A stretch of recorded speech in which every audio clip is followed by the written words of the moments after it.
Hey there, I am Barb Higgins, and this is 1,000 Tiny Steps.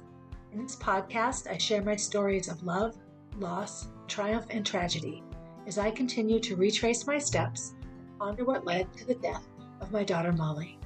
By doing so, I hope to not only help myself, but to bring purpose and possibility to those who listen. If you are ready to laugh, cry, shake your head in disbelief, then tie, buckle, face up, or slip on your shoes and join me as we begin our 1,000 Tiny Steps. Hey everybody, Barb Higgins here, welcoming you to episode 131 of 1,000 Tiny Steps. So as you're listening, it's mid-March, and March is a pretty significant month in my life. It has been, I think, always. I actually think since I was a little girl, I just loved that March started with winter and ended with spring, February, April, the bridge in between. But as a Baha'i, which is the religion I belong to, it's the last month of the year. Baha'i months are 19 days, and it's the month of the fast. So from March 2nd to March 20th, or March 21st, which is a 19-day period of time, Baha'is don't eat from sunrise to sunset. Nothing in your mouth, no water, no gum, no food, nothing. As you're listening to this, if I am participating in the fast, I would be, 10 days in or so. But one of the great things about the Baha'i faith anyway, is it's very logical around who should be fasting physically. So for example, people over 70 are not bound by the fast. It might not be good for an elderly person to be fasting.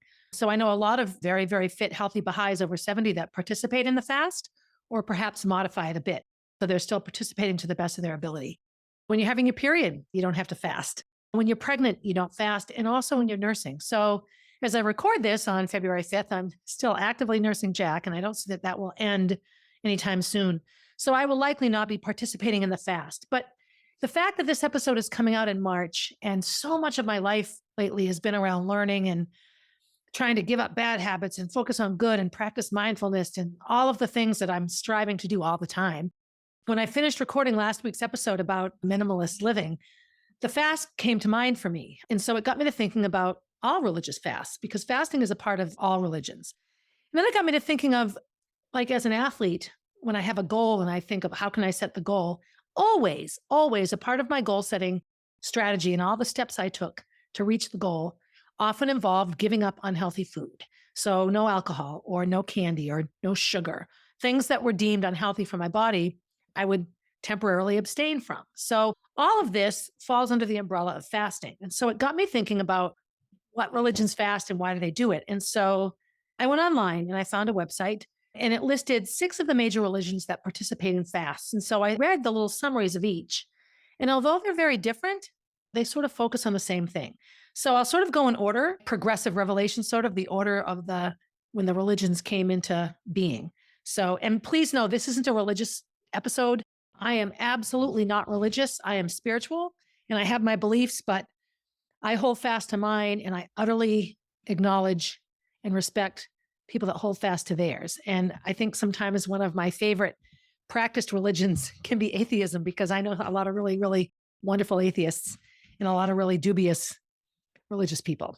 So anyway, there's my little soapbox. So I love that this article was posted on April 1st, which is Molly's birthday. That's the date on the website. So the first religion that I came to that celebrates a fast is Judaism. Their fasts are typically just one day at a time, 2 or 3 different times. So here's what it says. There are 6 days during the year which observant Jews fast. They are divided into 2 major fasts and minor fasts. Major fasts is when Jews fast for 24 hours in commemoration of the destruction of the Holy Temple in Jerusalem. So that would be a full day-night day. Minor fasts is when Jews fast from sunrise to sunset. Yom Kippur, the holiest day of the year in Judaism, has a fast. The purpose of Yom Kippur is to effect individual and collective purification by the practice of forgiveness of the sins of others and by sincere repentance for one's own sins against God. So Yom Kippur, I went to BU, and that was my first real huge experience with Judaism, because the percentage of students at BU that are Jewish is significant. In my sophomore year, my 2 roommates were Jewish, and I learned so much about their religion and what went into it and why. I've often said in my grief journey, I love the Jews' idea about grief and giving people time to process the grief and loss and all that. So it's a beautiful thing. So what I pulled from the reasons that Jews fast is that it's a purification process. You're abstaining from something that gives you physical comfort, which would give you cause to rely on spiritual strength, right? And you're using it as a time to forgive not only yourself, but others, and to come to a place where you can truly seek forgiveness for whatever it is you've done that may or may not be wrong. So that's fasting in Judaism. In Buddhists, they fast as well. So I'm going to read it to you. So in Buddhism, Buddhists generally fast from noon to dawn of the following day. It's a nice little short fast right there. The fasting depends on their preference and schedule. Fasting in Buddhism started when the Buddha, who was born Siddhartha Gautama in Nepal, meditated and fasted under a tree. He remained under the tree until he achieved enlightenment and founded the Buddhist religion. So it would be sort of to commemorate his process of getting spiritual clarification. All right. So that would be in Buddhism. So Christians fast, and it's called Lent. So I grew up in the Episcopal Church, which is almost identical to Catholicism, except there's no pope in the Episcopal Church, no nuns, priests can marry. Women have a much more equitable stance in the Episcopal religion than in Catholicism. But the Mass or the Eucharist is almost identical. The prayers are similar. The hymns are similar. So Catholics fast on Ash Wednesday and Good Friday. So Ash Wednesday is like the beginning of Lent, and you go to church and you get some ash put on your forehead. It's a solemn reminder of human mortality and the need for reconciliation with God.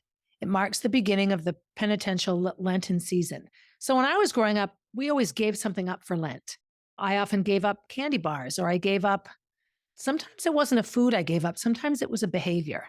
Like I tried very hard not to disobey my parents. I don't know. I remember my friend Suzanne and I used to let's give up picking our noses for Lent, because, we don't pick our nose. Like, let's give up smoking cigarettes, because neither of us smoked. But Lent was a time where for 40 days you gave something up. You put it aside for a 40-day period to show your devotion to Jesus. Jesus went into the woods, 40 days and 40 nights. He disappeared from meditation and reflection, and that's the 40 days of Lent. So it's symbolic of his disappearance and his 40-day fast. And then on Good Friday is the Friday before Easter Sunday. And that's when Jesus has been crucified and he's been buried and everyone's sad. And so it's Holy Thursday, Good Friday, and then Easter Sunday. So Good Friday is apparently a day of fasting. So let me read what it says here. Good Friday is the Friday before Easter. It is the day that Christians annually observe the commemoration of the crucifixion of Jesus Christ. On Ash Wednesday, Good Friday, and all Fridays of Lent, everyone of ages 14 and up must abstain from consuming meat. So it's not a complete fast. It's just not eating meat. So that's a giving up of something to commemorate or in honor of something else.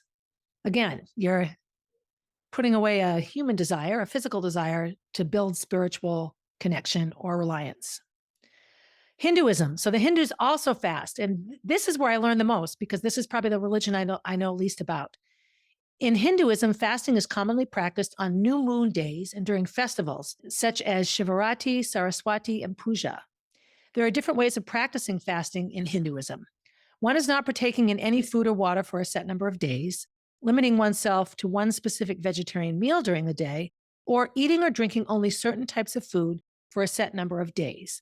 So all of this takes food, our physical nourishment, and alters it in such a way that you feel a sacrifice, the purpose of which is to have you focus on the spiritual. So I looked up what these festivals were. So Shivarati, so this year it's March 8th. So we just celebrated that if you're Hindu. And it's a reference to Shiva. On that festival, you abstain from food and drink for the day. Saraswati and Puja is related to a goddess. And the goddess is reflective of music, arts, and language. It signifies the beginning of spring and looking towards spring and rebirth and new life. This year, that was in February.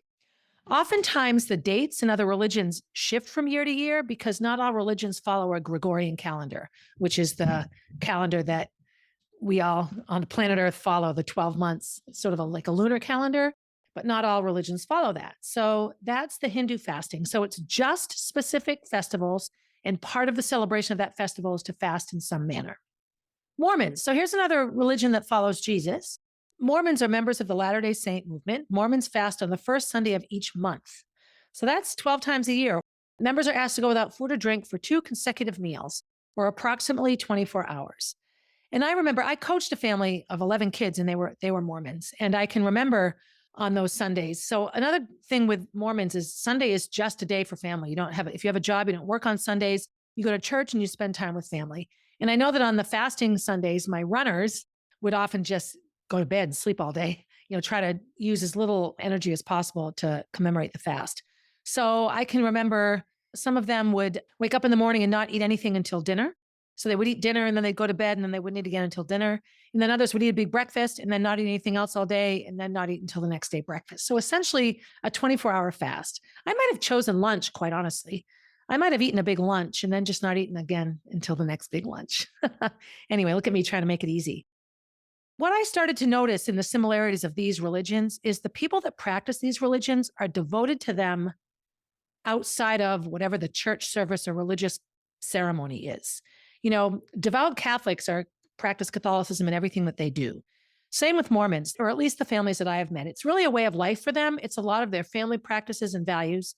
It's not all about going to temple or going to mass or going to church. That's important, yes, but it's also important that you live it all the time. So the next religion that practices a fast is the Muslim religion. So Muslims practice Ramadan. So that changes a lot because the Muslim calendar doesn't adjust itself to follow the Gregorian calendar. So I remember I coached a girl when she's a high school girl, finally old enough to fast. And the fast was like August into September. So long days. And it's a sunrise to sunset thing, no food or drink for those days. So for Muslims, they believe fasting teaches to practice self-discipline, self-control, sacrifice, and empathy for those who are less fortunate. I will say I can relate to all of these things. And I always feel better for the Muslims when Ramadan falls in the winter because the days are so much shorter, right? But look at me looking for that physical comfort. But again, you're giving up something that makes you physically comfortable to remind yourself of those who are less fortunate, to remind yourself to rely on prayer or your spiritual nature or your inner fortitude. And then finally, my religion, Baha'is. So the Baha'i fast takes place during Allah, the month of Allah, which is March, the 19th month of the Baha'i year, from March 2nd to the 20th, Jack's birthday. Baha'is practice fasting as a discipline for the soul. They see abstaining from food as an outer symbol of a spiritual fast. When I really contemplated all of this, of course, what I do is I get back into thinking of my own life and the practicality of fasting and what it means. And the word fast, of course, comes to food. Like one of the most popular diets right now is, periodic fasting, where you don't eat for a set number of hours each day, and then when you do eat, you eat whatever you want. I don't know. It just got me thinking about why this is such a pervasive thing. And I do believe that one of the battles we have, one of the conflicts is human comfort versus human responsibility. So it's almost like rights come with responsibilities. Privilege comes with purpose. Like you can't lie around and eat all the food and watch others be hungry. There's a balance, right? We're supposed to always be mindful of the fact that for every bite I take, that's a bite that somebody else might not get to have. Not because I'm eating it, but because, there are hungry people and full people, for example. It's not a great example, but so I've just been thinking about it, sort of walking around, pondering this whole fasting thing. And it got me looking back at my career as a runner. So I've often shared that I got into running, well, like anything in my life, the good with the bad, right? The best of times, the worst of times. As a victim of child abuse, I hated my body and I was asthmatic and I often felt stuck in my body and I was skinny and I had pimples and I didn't have my period and all my friends did. Like I had all these reasons to really hate the body in which I lived. And then I started running.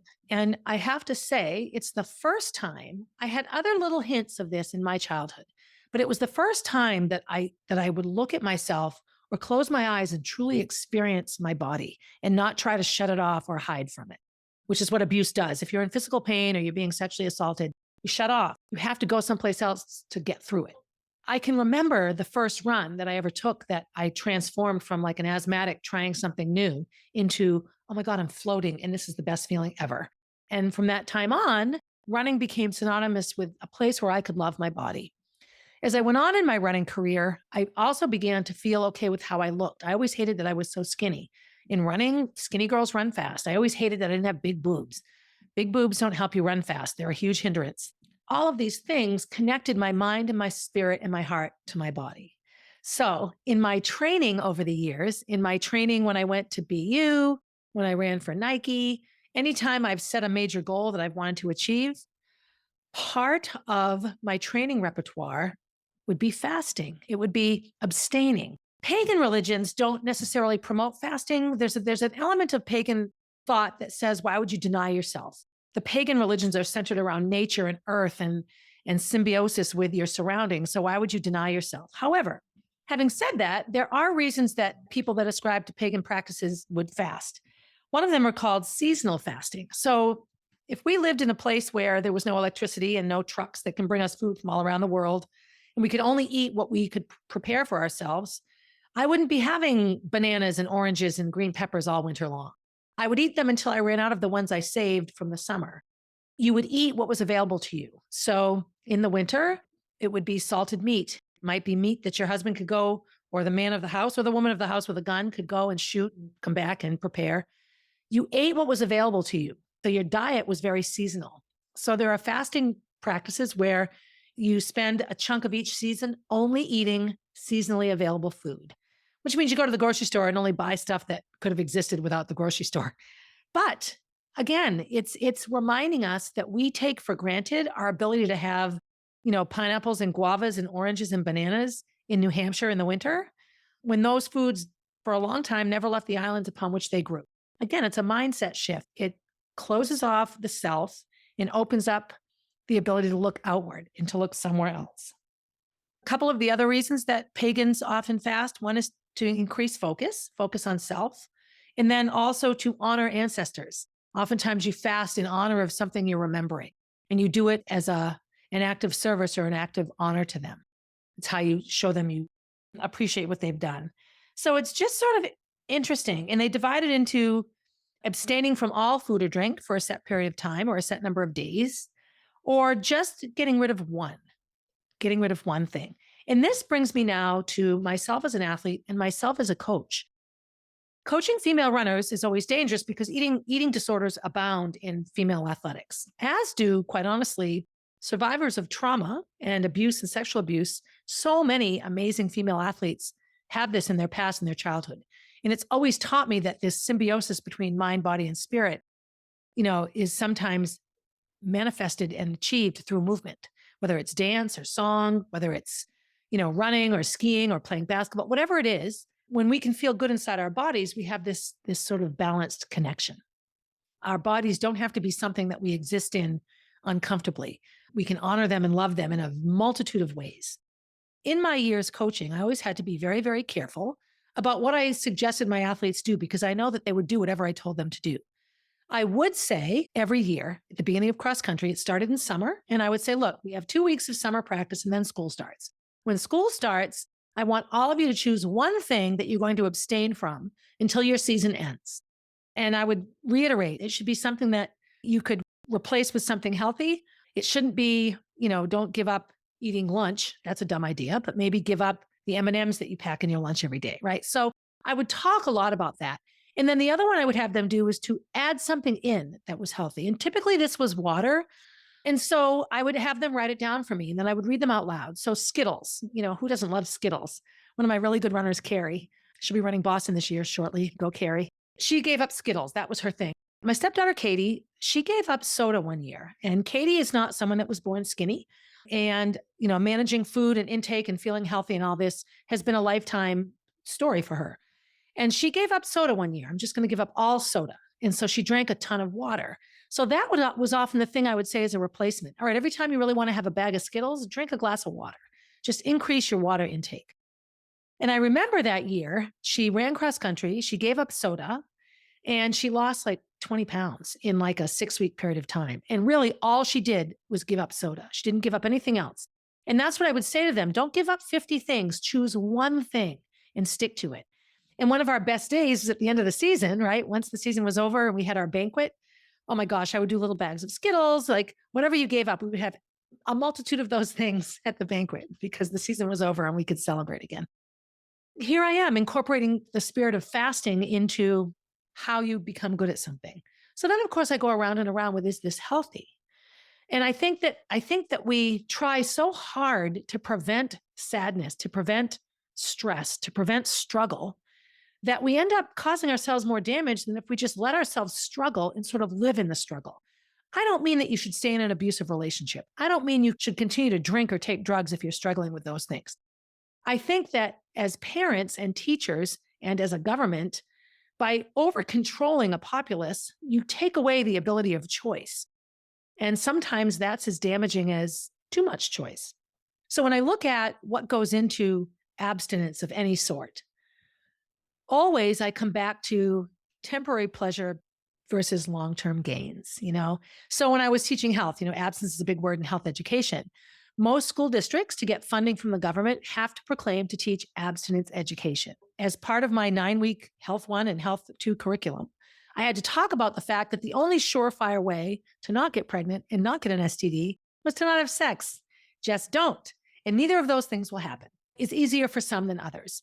But I also would talk about how putting something off sometimes has a bigger result in the end. So I have 2 memories that are attached to this. I'll start with the health education one first. So I would talk about, okay, y'all want to lose your virginity. It's a big contest. Who's lost their virginity? Who hasn't? Now, guys get a lot more positive reinforcement for losing their virginity than girls did. It's one of those places where what's good for boys isn't necessarily good for girls and vice versa. Having said that, I had 2 or 3 runners more than 2 or 3, but that would get to their senior year and be like, everyone's had sex but me. And so I would try to just say, look, think of sex as a bowl of ice cream. High school sex is a bowl of ice cream. Who doesn't love a bowl of ice cream? And if you don't like ice cream, a bowl of whatever you like, Jell-O, yogurt, fruit, whatever it is, a bowl of it. And there you go. But then you get to college or you get into your 20s and you get older and you have perspective and you have a healthier idea of what relationships are and give and take in a relationship. So your first time having sex, if you're like 22, is like a banana split because you're done with all the falsities of high school and the peer pressure. You're making decisions based on you and not what all your friends are doing. Maybe this isn't accurate for everybody, but it was a story that I gave. And so the people in my life, the young people in my life that would come back years later to share something or other, the ones that shared this were like, I'm so glad I waited because my first time isn't something I regret or something I cringe at. I'm just so glad I waited. Now, that doesn't mean if you didn't wait, you're a bad person. No. But it was one of the conversations I would have that sort of parallels fasting, right? We're doing a small no eating for a much bigger gain, right? A spiritual gain or an athletic success or something like this. The other story that comes to mind is I did a summer camp at Greenacre Baha'i School called Camp Greenacre. One of the years I did it, the first or second year, my then husband, Eric, and I made a game. And Eric was a carpenter and he had the kids build life-size game pieces.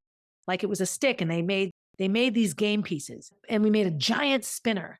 And so they'd spin it and the game took up an entire field.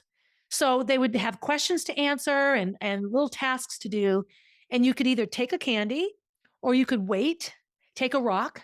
And when you got to the Abha kingdom, which is like the Baha'i version sort of heaven, what the afterlife, you could hand your rocks in for a bigger treat. So lots of kids took the rocks.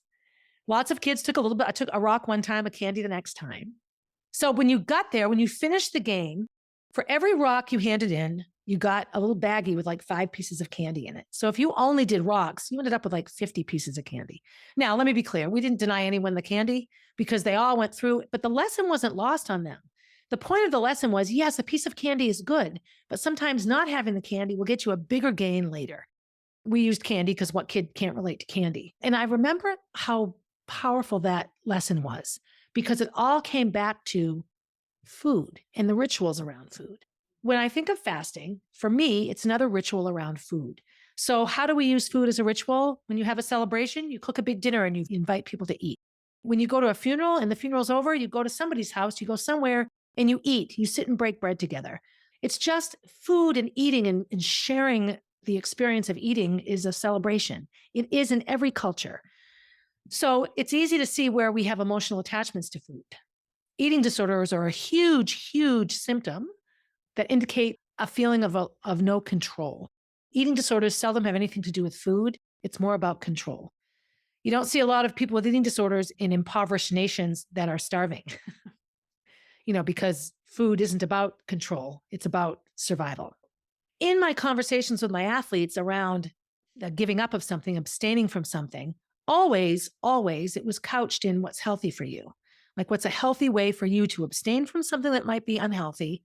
What's a healthy way for you to practice putting good things into your body? What's a healthy way for you to practice taking good care of yourself in a way that maybe means you say no to certain things or wait until you're more emotionally ready for things.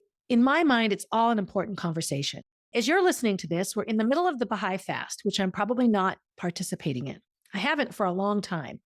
In the years that I did participate in it, what I noticed the most as I progressed along through my life is that my most successful fasting experiences happened when my life was kind of falling apart in other ways.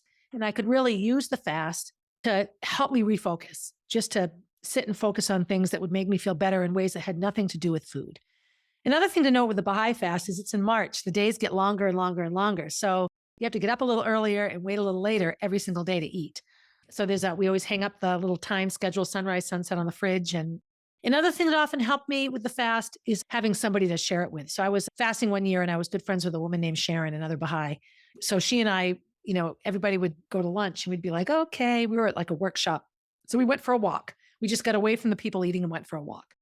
And by the time the fast is over, you kind of get used to it. You've gotten used to it. Oftentimes, what I've tried to do in the years that I couldn't fast or didn't is to do something else. Maybe it's not food related, but really make a big effort to do something else. So Baha'is don't drink, and alcohol has been an addictive issue for me my whole life. Since I took my first sip, I will be clear. So oftentimes I would take the month of March and just really try to abide by the absence of alcohol for the fast. As I've said before, the past 4 months from July to December that I didn't drink any alcohol, I felt so much better. And, January and February, I did far too much drinking, felt like crap. So, you think it's black and white. It's that obvious. Why would I ever go back to drinking? But I do because it's an issue for me. So the fast. I'm wondering if any of you listening to this have ever participated in any sort of fast. And anything really. Intermittent fasting, it's a diet plan. Voluntarily giving something up, it's a sacrifice. Realizing you're gluten intolerant, and so you have to not eat any foods with gluten in it. There are people that practice different levels of fasting all the time out of medical necessity. I'm interested to hear some feedback from my listeners on fasting in your life. I do know that anytime you sacrifice a physical comfort for a spiritual reward, and reward's the wrong word, a spiritual outcome maybe, reward makes me think good and bad or success and failure, and that's not how it is at all. What I learned from my sacrifice is completely different than what someone else might learn. But I just would love to hear how that is for you. And I also would love to hear from my listeners that are non-religious completely, either just agnostic and don't practice a religion, or atheist and don't believe in God or anything whatsoever. And what does fasting mean to you? Or the idea that you give up something that gives you an immediate gain for a bigger gain down the road. Because it's just an interesting part of life. It's a huge piece of March for the life of any Baha'i. And also when the fast ends, it's the Baha'i New Year. So in the Baha'i faith, the New Year starts on March 21st. It's called Nowruz. I bought one of those big ass calendars. And of course I ordered it too late for it to arrive January 1st. And I have a hard time with the New Year thing, like New Year's resolutions and everything else. So I have decided that my big ass calendar will start on March 21st, the first day of the Baha'i New Year. So that sort of sails me through a lot of the social pressures around beginnings and ends and resolutions and all that sort of thing. So anyway, if you're a Baha'i and you're listening to this, happy fasting. So if you're a Christian, you're in the middle of Lent right now. Easter's coming up at the end of March. I hope that your Lenten sacrifices are going well. And if you're Jewish or any of the other religions I mentioned, I would love to hear what fasting is like for you. I don't get a ton of feedback on a regular basis from all of you. I would love more of it. And this is just it's just the whole mindset of fasting, of giving something up, of changing a behavior, of creating a new habit. Because I do find that fasting often causes me to do those things as well. I just create a different reality for myself.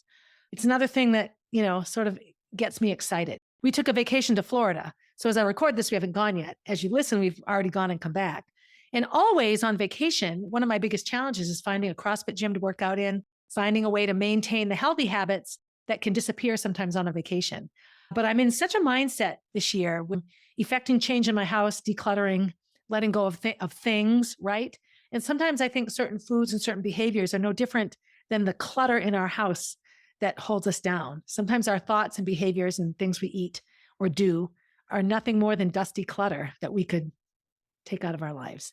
So anyway, that's my message for today. If you've participated in any sort of fast, I would love to hear your experience. That's it. So as always, be good to yourself. When you're done being good to yourself, be good to someone else. And as always, have a good day, everybody. Hey, thanks for listening and supporting the podcast. Feel free to leave a review and share my stories with your friends. Please reach out with your own stories, as I love connecting with my listeners. If you would like to get to know Molly, head over to mollybfoundation.org to see what she is all about. If you want to see what I'm up to next, you can find me on Instagram at barb_444. On Facebook as Barb Higgins, and at my website, 1000tinysteps.com. And while you're there, sign up for my newsletter, a weekly way to find out what's up in the life of Barb Higgins.